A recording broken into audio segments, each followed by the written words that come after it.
সবাই মরে যাবো, আমরা সবাই, কেউ থাকবো না। এই পৃথিবী থাকার জায়গা নয়।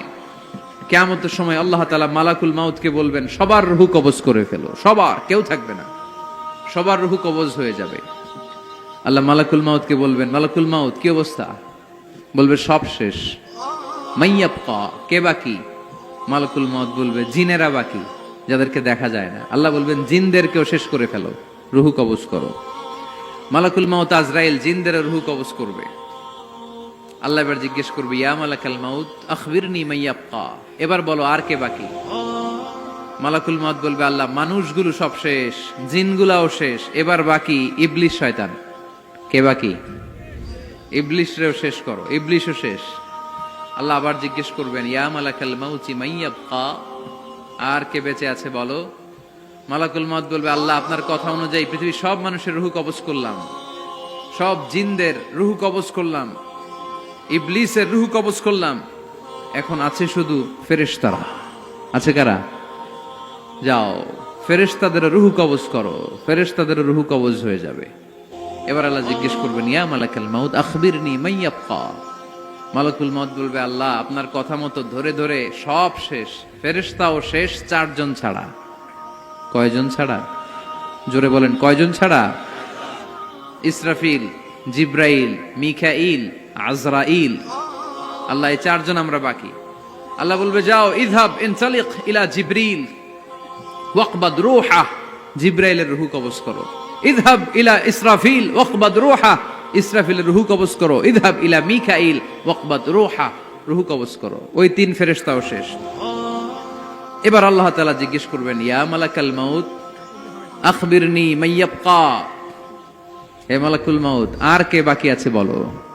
মালাকুল মাউত বলবে, আল্লাহ আপনার কথা মতো মানুষগুলো শেষ, জিনগুলো শেষ, ইবলিস শেষ, আমার বাকি 3 ভাই ইসরাফিল, মিকাইল, জিব্রাইলও শেষ, শুধু আমি, শুধু আমি।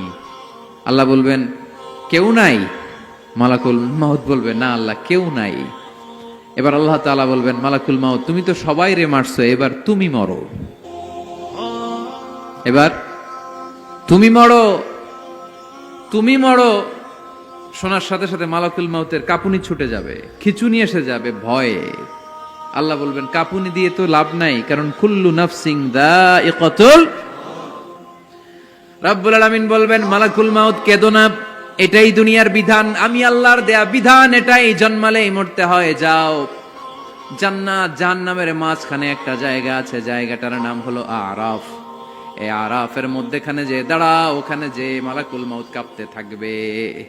মালাকুল মাউত বলবে, আল্লাহ সৃষ্টি শুরুতে যদি জানতাম, সৃষ্টি শুরুতে যদি জানতাম সবাইকে মৃত্যুদান করার পরে, রূহ কবজ করার পরে আমাকেও মরতে হবে, তাহলে এই কঠিন দায়িত্বের ব্যাপারে আপনার কাছে ক্ষমা চাইতাম। আজকে আমারও যে ভাগ্য বরণ করে নিতে হবে সৃষ্টির শুরুতে, আমি এটা কল্পনাই করতে পারি নাই।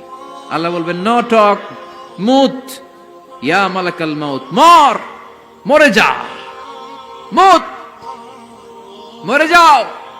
বলার সাথে সাথে মালাকুল মাউত এক বিকট চিৎকার হাঁকিয়ে মরে যাবে।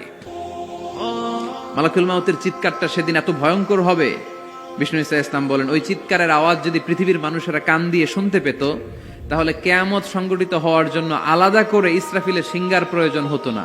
ওই চিৎকারের আওয়াজে প্রতিটা মানুষ কানের পর্দা ফেটে ওই জায়গায় লাশ হয়ে পড়ে যেত। এবার ডানে বায়ে সামনে পেছনে উপরে নিচে কেউ নাই, একজন ছাড়া, জোরে বলতে হবে তিনি কে? আল্লাহ তখন পৃথিবীকে একটা ডাক দিবেন, বলবেন, ইয়া দুনিয়া আইনা আনহারুকি, এই পৃথিবী তোর নদীগুলো কোথায়? ইয়া দুনিয়া আইনা আশজারুকি, এই পৃথিবী তোর গাছগুলো কোথায়? বটতলা। ইয়া দুনিয়া আইনাল জিবাল, তোর বড় বড় মাউন্ট এভারেস্ট পাহাড়, আলাস্কা পর্বতমালা, আলপস পর্বতমালা, এগুলো কোথায়? তুর পাহাড় আজকে কোথায়? ইয়া দুনিয়া আইনাল মুলুক, রাজা বাদশারা কোথায়, যারা ক্ষমতার দাপটে পা জমিনে ফেলতে চাইতো না?